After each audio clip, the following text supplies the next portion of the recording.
चलिए जी, किस में डाउट है बताओ मेरे को, पहले क्वेश्चंस बता दो। पेज नंबर बोलो। 9.3।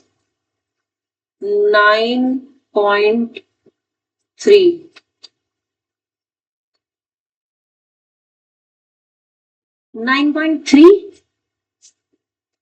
हाँ बोलो।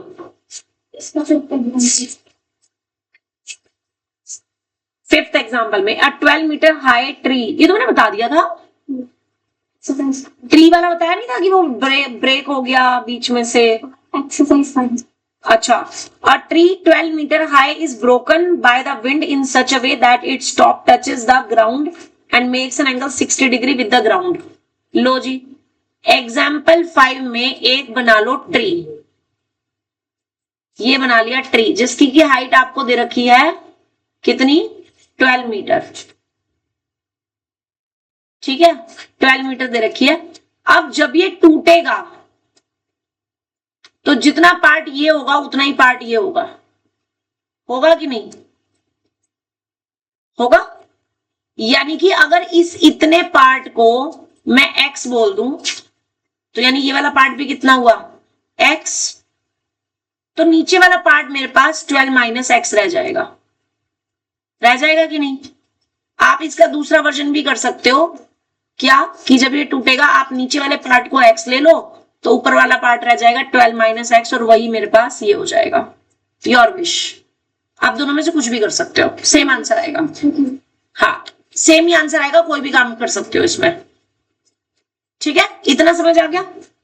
अच्छा, और वो कह रहा है कि जो इसका पार्ट है वो ग्राउंड से कितना एंगल बना रहा है, 60 डिग्री एंगल बना रहा है। दोनों में से कोई भी डायग्राम आप कंसीडर कर सकते हो। ठीक है, at what height from the bottom the tree is broken by the wind. ठीक है, तो अब आप ये देखो, आपको दोनों में दे क्या रखा है, परपेंडिकुलर और हाइपोटेन्यूज दे रखा है, तो फॉर्मूला कौन सा लगाओगे, साइन का लगेगा। तो sine 60 is equal to perpendicular upon hypotenuse. अगर इसको नाम दे दूं मैं ABC, तो परपेंडिकुलर हो गया मेरे पास AB, हाइपोटेन्यूज हो गया मेरे पास AC। साइन 60 की वैल्यू होती है √3/2। यहां पर कितना आ जाएगा, परपेंडिकुलर है आपका 12 माइनस एक्स और यहां पर हो जाएगा x। सिंपली आपको क्या करना है, क्रॉस मल्टीप्लाई करना है, शिफ्टिंग करनी है ना। क्रॉस मल्टीप्लाई करोगे तो कितना आएगा, √3x, यहां से 24 माइनस 2x। ठीक है, इसके बाद ये 2x वाली टर्म इधर जाएगी और x कॉमन ले लेंगे तो √3 और +2 आ जाएगा x इधर, and that is equals to 24, यही आएगा। अब यहां से x की वैल्यू कितनी आ गई, अब इसको रेशनलाइज भी करना पड़ेगा, √3 माइनस 2 से मल्टीप्लाई करके। बोलिए रितेश क्या आएगा,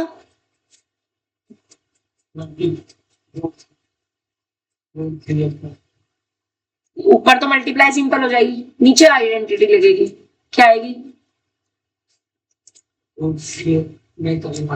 3/4, बिल्कुल सही। तो नीचे आ गया -1, तो -1 की वजह से आप इसको क्या लिख सकते हो, 2 माइनस √3 लिख सकते हो।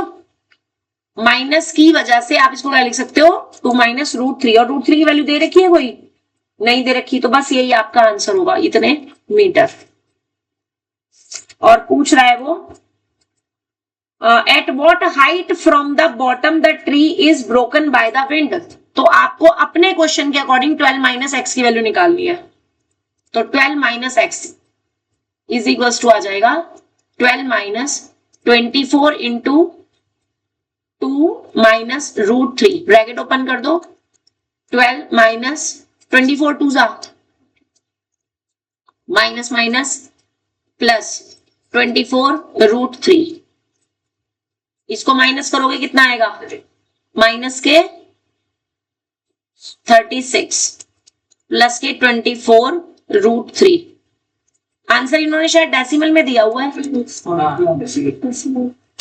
-36। कॉमन क्या आ रहा है जी 24 और 36 में से, 12, क्या बचेगा, 2√3 -3 मीटर। यानी कि द ट्री ना, हाइट ऐसी लिखना है कि height from where the tree is broken is equals to कितना हो जाएगा 12 इंटू 2√3 माइनस 3 मीटर। ठीक है, लेकिन अगर आपने ये डायग्राम बनाया है तो इसमें जो x की वैल्यू आएगी वो ही आपका आंसर होगी, क्योंकि वही हाइट है जहां से आपका ट्री ब्रोक हुआ है। तो इस केस में आप सेम sin 60 का ही फॉर्मूला लगाओगे, इससे भी देख लो आंसर सेम आना चाहिए ना।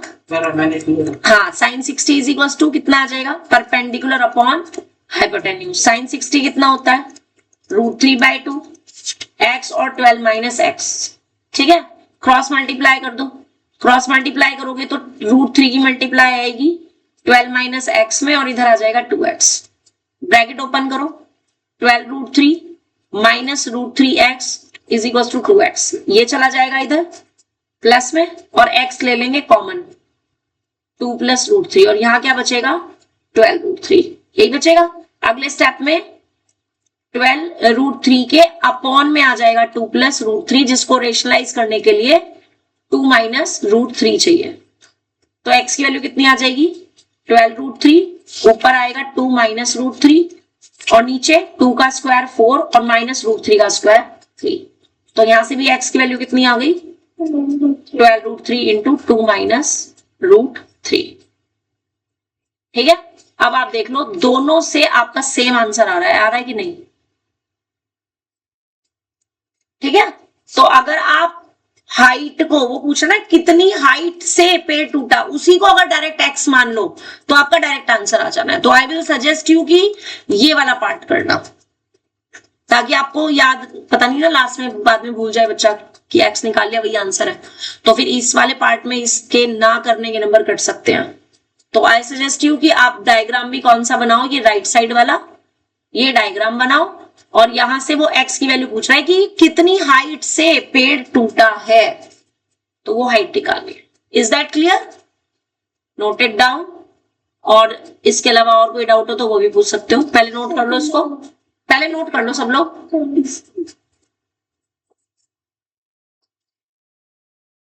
क्या हुआ 6 7 8 है।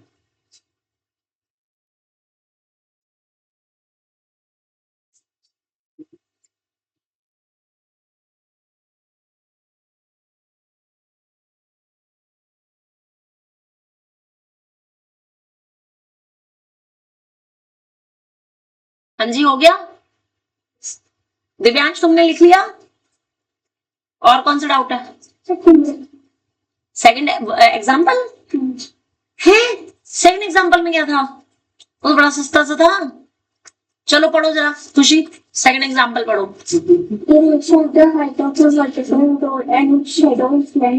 स्टॉप। रेशो दे रखा है वर्टिकल रॉड और उसकी शेडो का, तो ये तो हो गई आपकी वर्टिकल रॉड और ये हो गई उसकी शेडो। अगर इसकी हाइट को मैं h और इसकी शेडो को x मान लूं तो हाइट और इसका रेशो दे रखा है कितना 1:√3। ठीक, तो अगर रेशो दिया होता है तो हम एक कांस्टेंट लगा करके लेते हैं। तो मैं h को क्या लूंगी 1 के और x को क्या लूंगी √3 के, और ये हो गई मेरे पास हाइपोटेन्यूज। ठीक है, और क्या दिया? ठीक है, और क्या फाइंड करना है? एंगल ऑफ एलिवेशन यानी थीटा पूछ रहा है। तो अब आपके क्वेश्चन के अकॉर्डिंग आपको परपेंडिकुलर बेस और हाइपोटेन्यूज में से कौन सी दो चीजें दे रखी हैं?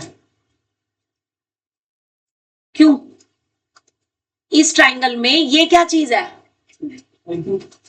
परपेंडिकुलर। हाइट वर्ड नहीं बोलना, हाइट से बच्चे कंफ्यूज हो जाते हैं, h को ले लेते हैं, वो हाइपोटेन्यूज होता है। h मतलब हाइपोटेन्यूज। ये क्या चीज है?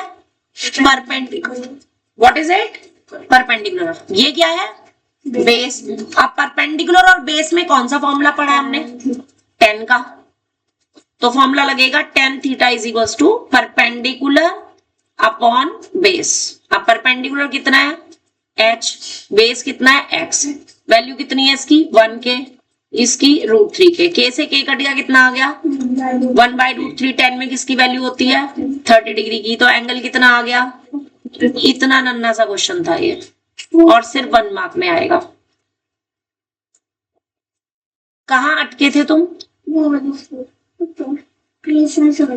हाँ, रेशो जब भी दिया हो ना तो कोई कांस्टेंट ले लेते हैं साथ में, ठीक है, एग्जैक्ट वैल्यू निकालने के लिए। जैसे कहते हैं मान लो क्लास में बॉयज और गर्ल्स का रेशो 2:3 है, और अगर तुम्हें पूरी क्लास के टोटल स्टूडेंट्स पता हो तो आप कैसे निकालते हो boys and girls?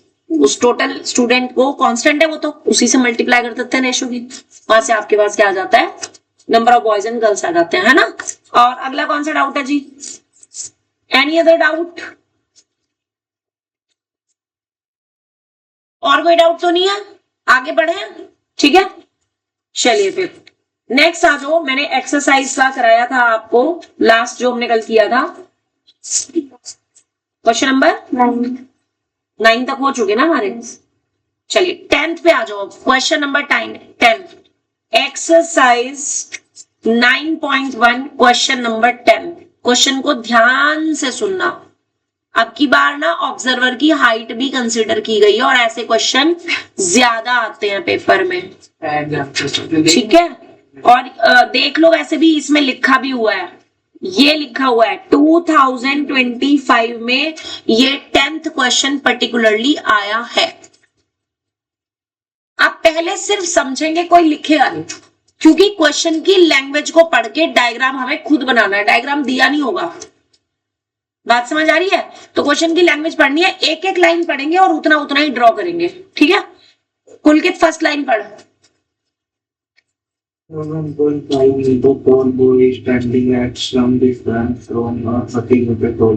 Stop. 30 metre toll क्या है? बिल्डिंग है और उससे कुछ दूरी पर एक बच्चा खड़ा है। इसकी हाइट कितनी दे रखी है? 1.5 मीटर। बिल्डिंग की हाइट कितनी दे रखी है? 30 मीटर। ये 1.5 मीटर का कौन है? बॉय है। तो बॉय को मैंने ए बी ले लिया, बिल्डिंग को मैंने सी डी ले लिया, और एक ही प्लेन पर खड़े हैं ये दोनों। इतना सा डायग्राम फर्स्ट लाइन पढ़ के समझ आया कि नहीं? है ना। अब मुझे ये बता सकते हो कि अगर बॉय ये है ए बी, तो बॉय की आईज कहां होंगी? ए पे होंगी या बी पे होंगी? ए पे ही होंगी ऑफ कोर्स। तो देखेगा वो कहां से? ए से देखेगा। अब वो ए से दो चीजें देख सकता है, इसका टॉप भी देख सकता है और बिल्डिंग का फुट भी देख सकता है, देख सकता है ना। तो क्वेश्चन में ज्यादातर इन वाले क्वेश्चंस में एंगल ऑफ एलिवेशन और डिप्रेशन दोनों की बात हो रही होती है। तो बंदा जहां से देख रहा है ना, मुझे वहां से एक हॉरिजॉन्टल लाइन चाहिए होती है। इतनी बात समझ आ गई या नहीं? तो सबसे पहला काम क्या करेंगे? डॉटेड लाइन से एक हॉरिजॉन्टल लाइन बना लेंगे पैरेलल टू बीडी। कहां से? ए से, और इसको नाम दे देंगे AE। उसके बाद ही आगे क्वेश्चन पढ़ना है, ठीक है। आदित्य नेक्स्ट लाइन पढ़ो जरा। The angle of elevation from its eyes to the top of the building increases from 30 degree to 60 degree as he walks towards the building. ठीक है, वो कह रहा है अगर वो बिल्डिंग की तरफ आगे बढ़े तो बिल्डिंग के टॉप का एंगल ऑफ एलिवेशन 30 डिग्री से 60 डिग्री चेंज हो जाता है। यानी जब वो दूर खड़ा है तो एंगल के टॉप का एंगल ऑफ एलिवेशन कैसा होगा? छोटा होगा। और जब वो बिल्डिंग की तरफ बढ़ जाएगा, यानी कि सपोज यहां पर आ गया बॉय, यहां पर आ गया, तो अब एंगल ऑफ एलिवेशन कितना हो गया इसका? बिल्डिंग के टॉप का 60 डिग्री हो गया। ये बॉय की अगली पोजीशन है A' B'। डायग्राम बनाना समझ आया कि नहीं? अब वो पूछ क्या रहा है? क्या पूछ रहा है वो? क्वेश्चन पढ़। Find AB. Find the distance. The distance he walked towards the building. Yes, वो पूछ रहा है कि वो कितनी डिस्टेंस बिल्डिंग के तरफ गया। इतना ही तो चला है बस, वो इतना ही चला है ना। तो आपको क्या निकालना है इसमें? What we have to find? B B dash या ए ए डैश, ये निकालना है आपको। क्वेश्चन समझ आया कि नहीं? क्वेश्चन समझ आया कि नहीं? क्वेश्चन पढ़ के डायग्राम बनाना समझ आया कि नहीं? दिव्यांश बोल दो, तुम्हें भी पूछ रही हूं मैं। ओके, डायग्राम समझ आ गया? मैं दोबारा बता रही हूँ, एक बार दोबारा एक्सप्लेन कर रही हूँ, ध्यान से सुनना। बॉय पहले यहां खड़ा था, बॉय की हाइट थी 1.5 मीटर, बिल्डिंग की हाइट थी 30 मीटर। अब बॉय ने यहां से देखा, उसको बिल्डिंग का एंगल ऑफ एलिवेशन कितना नजर आया? 30 डिग्री। फिर अब बॉय ने क्या किया, बॉय थोड़ा आगे की तरफ चला और यहां पे पहुंच गया। अब बॉय ने फिर देखा ऊपर, तो अब उसको कितना एंगल दिखाई दिया? 60 डिग्री। अब तुम मुझसे ये पूछ सकते हो कि मैम ये कैसे पता चला कि ये एंगल 30 है और ये 60 है? तो मैंने कल ही बताया था, जितना ऑब्जेक्ट और आप ऑब्जेक्ट से दूर होंगे, जितना ऑब्जर्वर ऑब्जेक्ट से दूर होगा, उतना ही एंगल छोटा बनेगा, और जितना पास आ जाएगा उतना ही एंगल बड़ा हो जाएगा। समझ गए? क्योंकि सारा खेल इस एंगल का है। जब हम बोर्ड की आंसर शीट चेक करते थे ना स्कूल में, तो बच्चे यही गलती करते थे, पूरा क्वेश्चन सारा सब कुछ सही, फॉर्मूला सही, कैलकुलेशन सही, सब कुछ सही, लेकिन वो क्या करते थे, यहां एंगल ले लेते थे 60 डिग्री, यहां ले लेते थे 30 डिग्री, और 0 नंबर मिलता था, 0। इतना दुख होता था 5-5 नंबर के क्वेश्चन में जब हम बच्चों को 0 देते थे, इतना दुख होता था कि क्या छोटी सी मिस्टेक, और ये बहुत छोटी मिस्टेक है कि एंगल को इंटरचेंज कर दिया। तो सिर्फ इसमें एंगल का बहुत ध्यान रखना, पास वाला जो एंगल होगा वो बड़ा होगा, दूर वाला एंगल जो होगा वो छोटा होगा। मेरी बात समझ आ रही है अच्छे से? ये बहुत ध्यान से करने वाली बात है। अब मैंने आपको बोला था हमें सिर्फ और सिर्फ राइट एंगल ट्राइंगल कंसीडर करने हैं, तो राइट एंगल ट्राइंगल मेरे पास एक तो बनेगा ये वाला AEC, और दूसरा कौन सा बनेगा? ये वाला। एक तो बनेगा AEC और एक बनेगा A-EC। ठीक है? अब बात आती है कि अगर मैं ट्राइंगल ले रही हूं तो मुझे तो ये वाली हाइट चाहिए ना, CE चाहिए। तो बता सकते हो कि CE कैसे निकलेगा? देखो, जब ये 1.5 है तो ये भी आपका 1.5 होगा, तो CE की वैल्यू कैसे निकलेगी? 30 में से 1.5 को माइनस कर देंगे, कितना आ जाएगा? 28.5 मीटर आ जाएगा। बात समझ आ गई? अब मुझे पहले क्या लेना है, मैं सिर्फ हिंट दे रही हूं, करोगे आप। पहले मैंने ले लिया ट्राइंगल AEC, फॉर्मूला लगाया tan 30 degree is equals to perpendicular which is CE, base जो कि AE है, और यहां से सॉल्व करके आपने AE निकाल लेना है। ठीक है?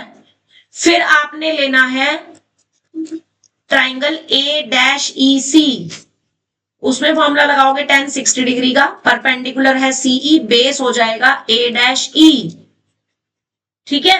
वैल्यूज पुट करके आपने क्या निकालना है? A-E निकाल लेना है, और लास्ट में आप AE में से जब माइनस कर दोगे A-E को, तो आपके पास आ जाएगा distance travelled by the boy, कि बॉय ने कितना डिस्टेंस ट्रेवल किया। कैसे मिलेगा? कैसे मिलेगा? इस टोटल डिस्टेंस में से, AE में से A-E को माइनस कर देते हैं। राइट? करो, अब जरा खुद से करके दिखाओ। डायग्राम तुम्हारे सामने है, सारा कुछ तुम्हारे सामने है, करके दिखाओ।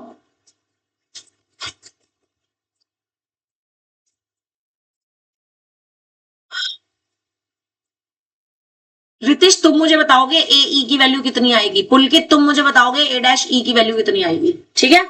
फटाफट से करो।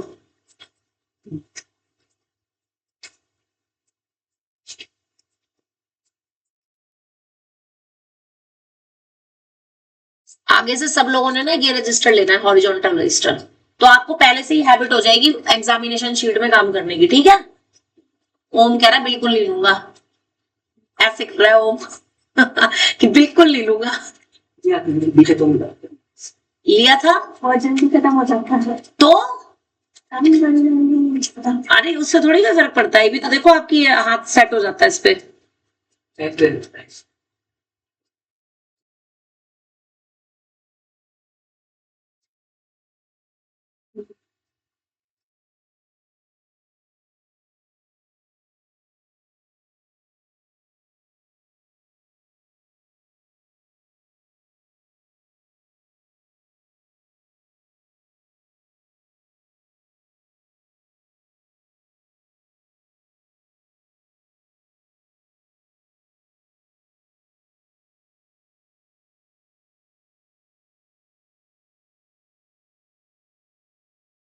तीन रूट थ्री है।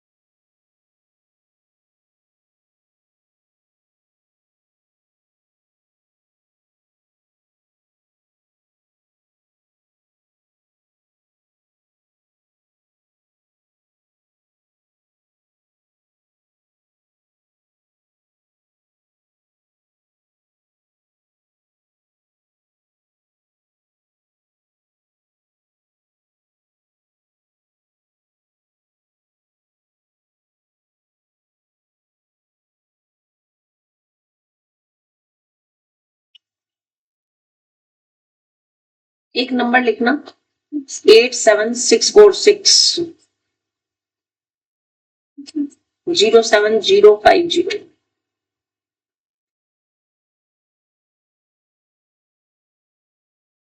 पुलकित बोलो, ए ई की या ए डैश ई की, जो भी तुम्हें वैल्यू बोली थी क्या आई है? ए ई की कितनी आई है? 28.5। अच्छा, और इसकी?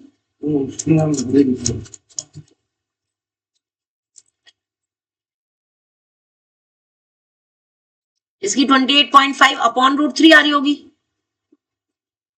19 हाँ वही आ रही होगी ना, 28.5 अपॉन रूट 3 आ रही होगी। फिर रेशनलाइज करोगे, ये नहीं आ रहा था 28.5 अपॉन रूट 3? 9.5 नहीं, कहाँ पर इसकी वैल्यू? इसकी तो सही है, इसकी तो सही थी। इसकी यही है 28.5 रूट 3। ओके, अच्छा मैं कर तो सही हूँ, 28.5 अपॉन रूट 3 होगा ना, उसको आप रेशनलाइज करोगे ना रूट 3 से मल्टीप्लाई करके, तो 28.5 रूट 3 और नीचे 3 आ जाएगा। अब 3 से कट जाएगा, 9.5 3 9 27 और 0.35 15, 9.5 रूट 3 ये आ रहा होगा। ठीक है, और अब जब दोनों को माइनस करोगे 28.5 रूट 3 में से 9.5 रूट 3 को माइनस करोगे तो क्या आ जाएगा? 19 रूट 3 मीटर। अगर रूट 3 की वैल्यू दी है तो रखेंगे, नहीं दी तो बिल्कुल नहीं रखेंगे। Got it?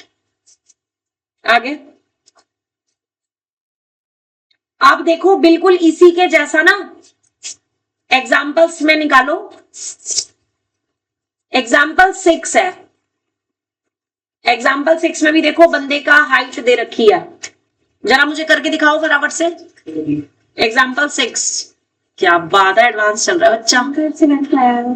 वो घर से करके आया ना, ये तो पता है मेरे को, घर से भी इसने देख के ही किया, और कौन सा इसने अपने आप किया है? अरे तो ये थोड़ी बात होती है देख के किया। देख के नहीं समझ की, मैंने खुद किया, बस ग्राफ में 1.5 प्लस नहीं। एग्जाम्पल नंबर 6, सादिक पढ़ो जरा example number 6। An observer 1.5 meter tall is 28.5 meter away from a tower. एक टावर से 28.5 मीटर अवे है, यानी अब की बार आपको बेस दे रखा है, तो सबसे पहला काम क्या करना है, जैसे पहले किया था। क्या किया था हमने? जहां पर ऑब्जर्वर की आईज है वहां से पहले एक हॉरिजॉन्टल लाइन लेनी है, ठीक है। तो आपके पास जो ED होगा वो भी 1.5 मीटर हो जाएगा। The angle of elevation of the top of the tower from his eyes is 45 degrees. ये 45 डिग्री है। What is the height of the tower? Yes, height of the tower पूछ रहा है तो हाइट ऑफ द टावर को पहले ही let कर लो। Let height of the tower is h, यानी कि आपके पास यहां से यहां तक ये पूरा का पूरा h आपने ले लिया, तो जो C से E तक का पार्ट होगा CE, वो h माइनस 1.5 हो जाएगा या नहीं। यहां से यहां तक का पार्ट आपके पास कितना हो जाएगा, h minus 1.5। Is that clear? Is that clear? और AE उतना ही होगा जितना कि BD है, यानी कि 28.5। अब लगा देंगे ट्राइंगल में AEC में, क्या कौन सा मामला लगेगा, साइन कॉस 10 में से 10 का लगेगा।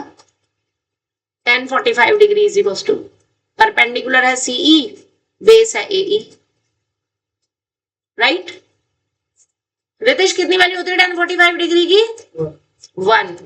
तुमको याद हो गई सच? अरे वाह, वेरी गुड, दिल खुश कर दिया बच्चे ने, बहुत अच्छी बात है। पता है आज मम्मी से मेरी बात हुई थी इसी बारे में, मम्मा ने मेरे को यही बात बोली, तेरे मार्क्स बताए। फिर मम्मा ने मेरे को यही बोला कि आजकल ना रितेश साइंस से ज्यादा मैथ्स पढ़ता है, तो मुझे बहुत अच्छा लगा सुन के, वेरी गुड। लेकिन साइंस भी पढ़ना है बेटे। हाँ चलो, CE की वैल्यू कितनी है,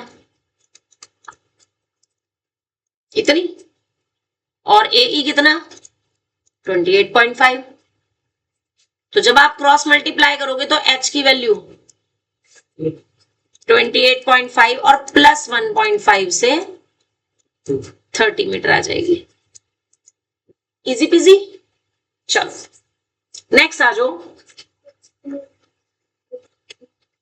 हाँ बिल्कुल, आंसर लाइन तो लिखनी है।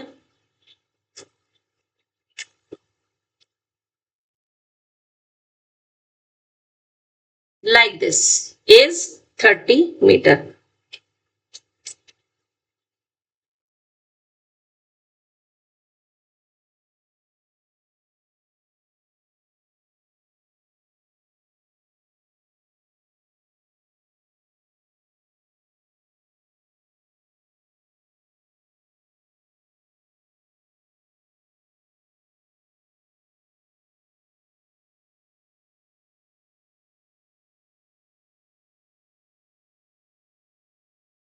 नेक्स्ट क्वेश्चन पढ़ो बेटा, question number 11।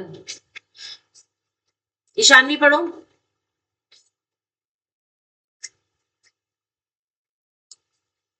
On the top of a vertical tower, observe the car moving at a uniform speed, coming directly towards it. If it takes 12 minutes for the angle of depression to change from 30 degree to 45 degree, how soon after this will the car reach the tower? देख रहे हो importance इस question की, इस type के question की, not exact the same, कि बंदा ऊपर बैठा हुआ है किसी बिल्डिंग पे और वो देख रहा है कि सामने से गाड़ी आ रही है, ठीक है, और इसमें गाड़ी की स्पीड, गाड़ी कितने टाइम में पहुंच रही है, या गाड़ी ने कितना डिस्टेंस ट्रेवल किया, यानी डिस्टेंस, स्पीड और टाइम, और ट्रिग्नोमेट्री का कॉम्बिनेशन। इस टाइप के क्वेश्चन पेपर में बहुत आते हैं, समझ आ गया। और ये देखो क्या लिखा मैंने, 4 नंबर का क्वेश्चन, 4 नंबर का क्वेश्चन इस कंसेप्ट पे बहुत बार पूछा गया है, तो बहुत इंपॉर्टेंट है, बहुत ध्यान से समझना। राइट राइट राइट, ठीक है। चलो आगे चलें।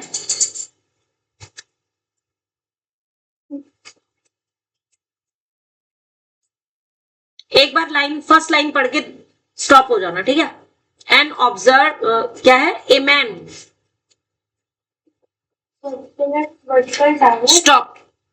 एक वर्टिकल टावर है, ये लो जी, ये वर्ड बन गया हमारा टावर। वर्टिकल मैंने क्यों नहीं लिखा, क्योंकि मैंने वर्टिकली बना दिया इसको, है ना। और मैन कहां पे बैठा हुआ है, So, इसके टॉप पे बैठा हुआ है, यहां पे बैठा हुआ है ए पॉइंट पे। A man sitting on the top of A vertical tower. ठीक है, आगे बढ़ो। ऑब्जर्व अ कार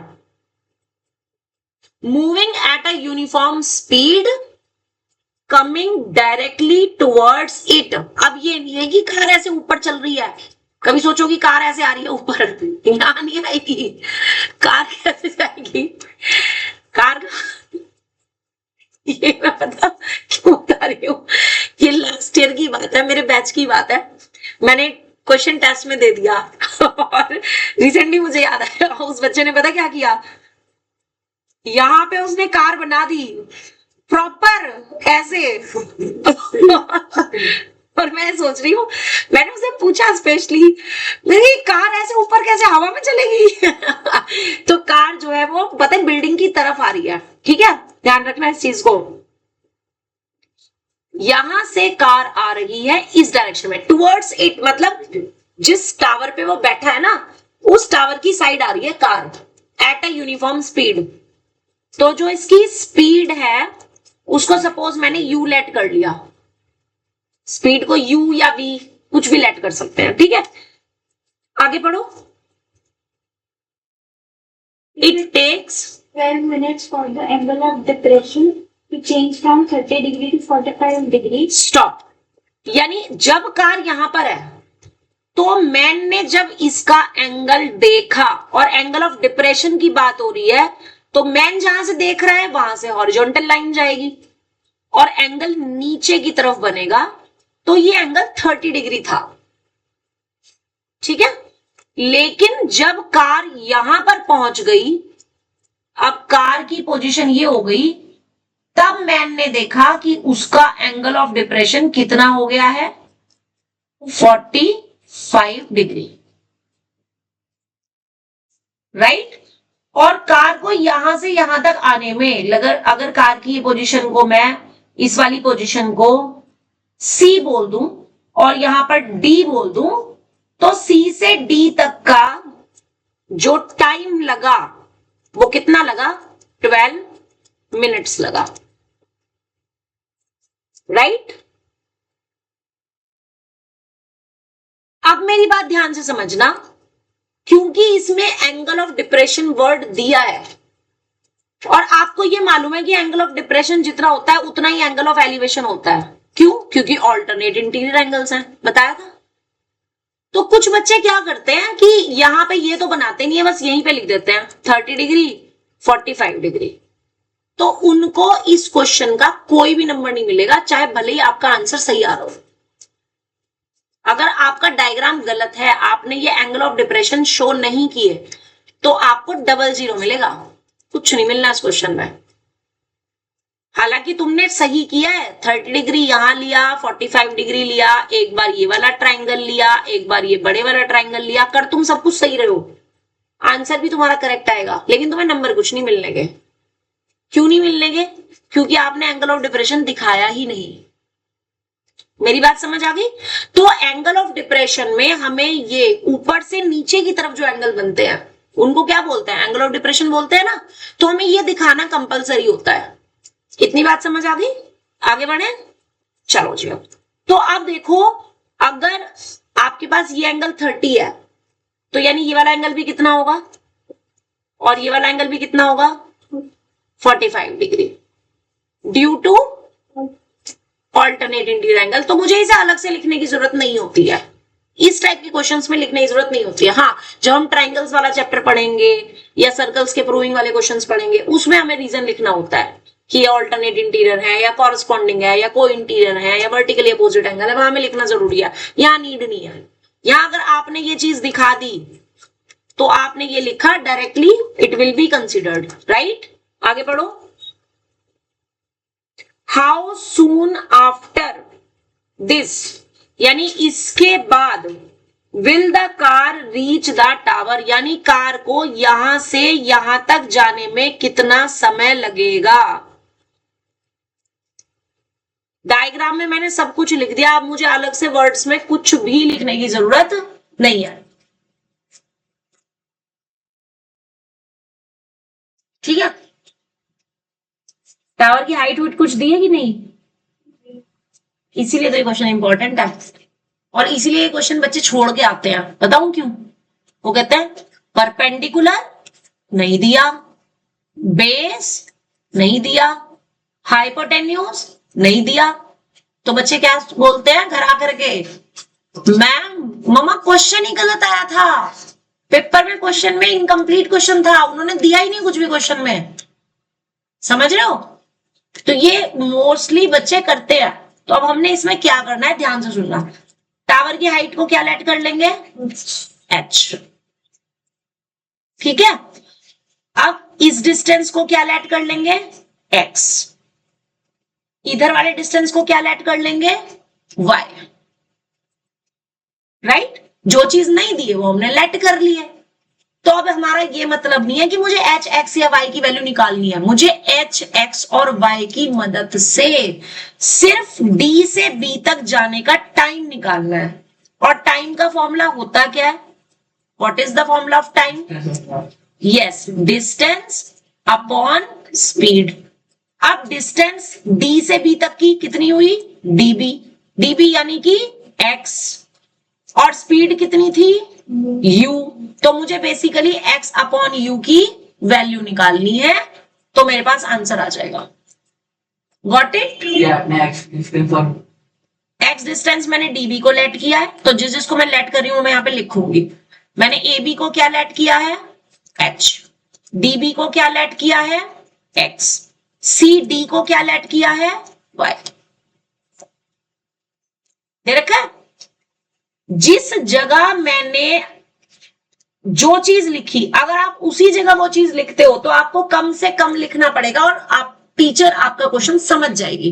लेकिन ये नहीं कि मैंने, अब जैसे देखो मैंने यहाँ पे ये चीज ना यहीं पे लिखी है डीबी के नीचे और आपने यहां साइड में लिख दी, तो वो कंफ्यूजिंग हो जाएगा टीचर के लिए। मेरी बात समझ आ रही है? मैंने ये यहाँ पे क्यों लिखा, क्योंकि वो डी से बी तक के टाइम की बात कर रहा है ना। अब यहां पर आ जाओ, ये जो 12 मिनट टाइम दे रखा है वो 12 मिनट टाइम किसके लिए दे रखा है, उसके लिए डिस्टेंस कितना है, सी डी है। सी डी कितना है, सी डी कितना है, y है, और स्पीड कितनी है, u है।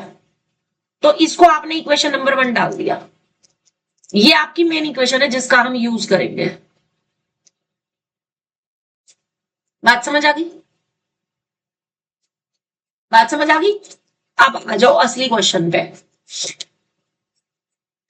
इन ट्राइंगल ए डी बी में tan 45 degree is equal to h upon x, सही लिखा है गलत लिखा है? कौन सा ट्राइंगल लिया है, ये वाला। tan 45 degree is perpendicular upon base, सही लिखा है गलत लिखा है? सही लिखा है। कुल के tan 45 डिग्री की वैल्यू कितनी होती है बेटे, 1 होती है बेटा। 45 1 होता है, 30 डिग्री 1/√3 होता है, 60 डिग्री √3 होता है 10 में। ठीक है, तो यहां से आपके पास h is equal to x आ जाएगा या नहीं, आ जाएगा, आ जाएगा। ओके, अब कौन सा ट्राइंगल है, बड़े वाला। कौन सा ट्राइंगल है बड़े वाला, A C B.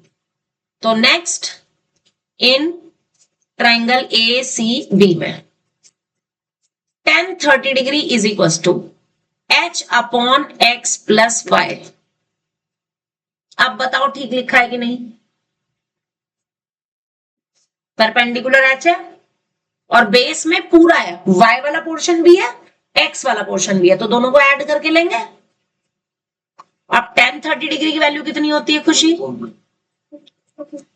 1/√3 x plus y, है ना। क्रॉस मल्टीप्लाई करो, है रख देंगे बाद में, रख देंगे कोई बात नहीं। पहले क्रॉस मल्टीप्लाई कर दो, x plus y is equal to h√3। Focus, मुझे निकालना क्या है, x चाहिए, तो मैं h की जगह क्या रख दूं, x। कहां से, सेकंड इक्वेशन से, राइट। यहां से इस x को अगर इधर ले जाऊं तो y is equal to x√3 minus x आ जाएगा, x कॉमन √3 माइनस 1, राइट। और ये y की वैल्यू अगर 1 में पुट कर दूं, क्योंकि मुझे y भी नहीं चाहिए, मुझे तो x चाहिए, तो पुट इन 1, जो कि 12 था y अपॉन u, y की जगह रख दिया x into √3 minus 1 upon u। और भी एक चीज देखो, यहां से डायरेक्ट x अपॉन u की वैल्यू मिल रही है कि नहीं, आपको x अपॉन u चाहिए था, आपको डायरेक्ट मिल रहा है x अपॉन u, कितना मिल रहा है x upon u, 12 upon √3 minus 1। Rationalize करने के लिए क्या करेंगे, किससे, बिल्कुल सही, क्या आ जाएगा ऊपर, नीचे,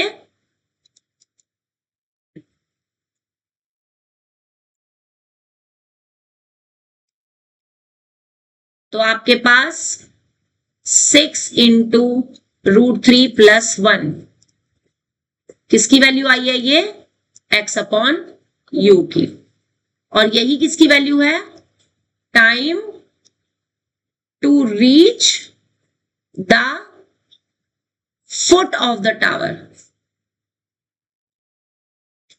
इज 6 इंटू √3 प्लस 1, यूनिट क्या थी, मिनट।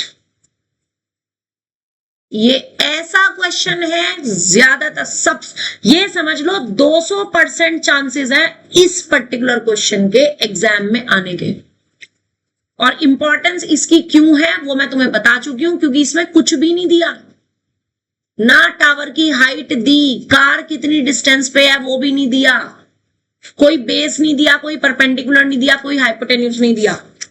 दिव्यांश और करण, तुम्हें समझ आया है ये क्वेश्चन की नहीं, नो मैम। Very good. कहां से नहीं आया बच्चे, दोबारा बता रही हूं एक बार, ठीक है, जरा दोबारा देख लो, क्वेश्चन को दोबारा पढ़ेंगे, और दिव्यांश तुम ही पढ़ोगे, जब मैं कहूंगी स्टॉप तो रुक जाना, पढ़ो जरा, पहले लाइन फर्स्ट लाइन पढ़ो। मैम आपकी बुक में पर आपने तो मुझे कहा था कि मैम मैं आज बुक ले लूंगा, वो आज परसों नहीं था, चलो कोई बात नहीं, आदित्य तुम पढ़ो।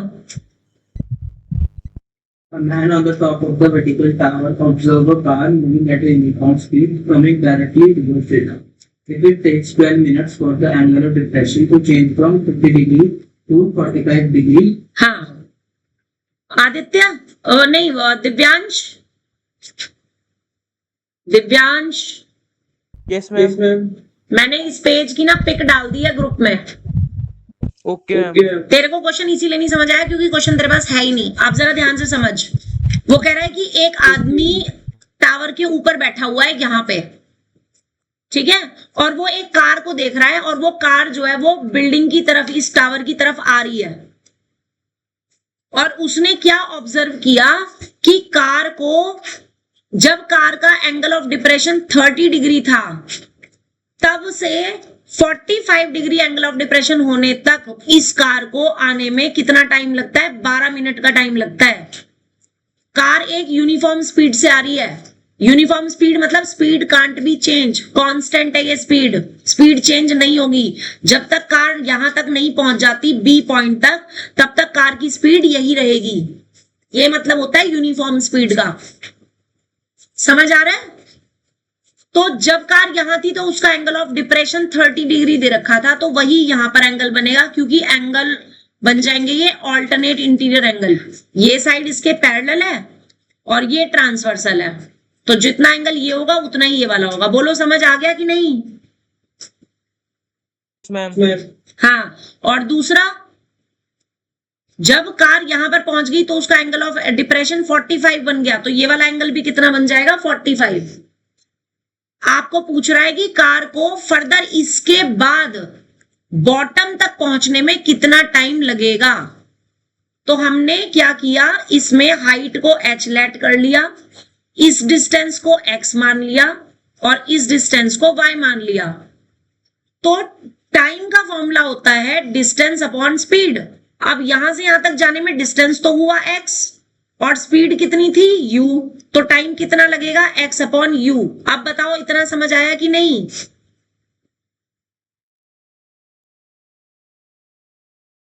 दिव्यांश, यस और नो?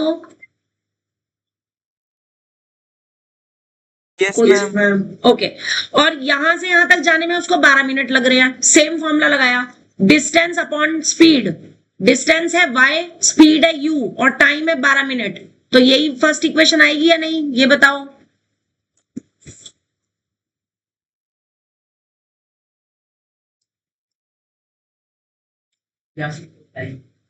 हाँ, बाकी जा सकते हैं। पहले आज का काम सुन लो।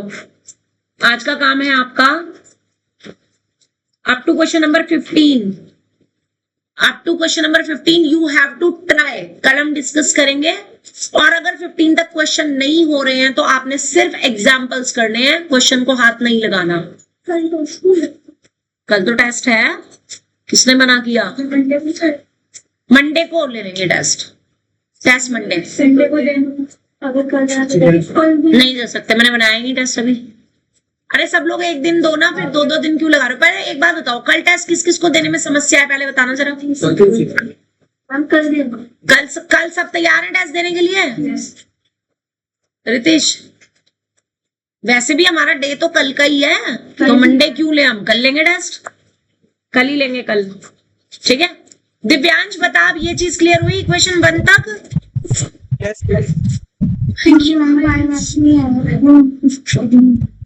अच्छा ठीक है, ठीक है। तो दिव्यांश अब देखो, बस मुझे अब ना इन दोनों ट्राइंगल की मदद से x अपॉन u निकालना है। तो जब हमने पहले छोटे वाला ट्राइंगल लिया ना, जब हमने ये वाला 45 डिग्री वाला, तो इसके अकॉर्डिंग tan 45 डिग्री से h is equal to x आ जाएगा। यहां तक बताओ। गर्ल्स पीछे, बॉयज आगे। और इसके बाद जब आप बड़े वाला ट्राइंगल लोगे तो उसमें परपेंडिकुलर तो है h, बेस में पूरा का पूरा आएगा, यानी y प्लस x पूरा, ये बेस हो गया, और एंगल है 30 डिग्री। अब बता, यहां तक समझ आया कि नहीं? हाँ जी, आ गया। इसकी बहुत कैलकुलेशन में कोई दिक्कत थी? नहीं। हाँ ठीक है, हाँ जी, नोट कर लिया था तुमने ये? कर लिया मैम। चलो ठीक है, अगर दोबारा समझना हो तो दोबारा फिर समझ लेना कल।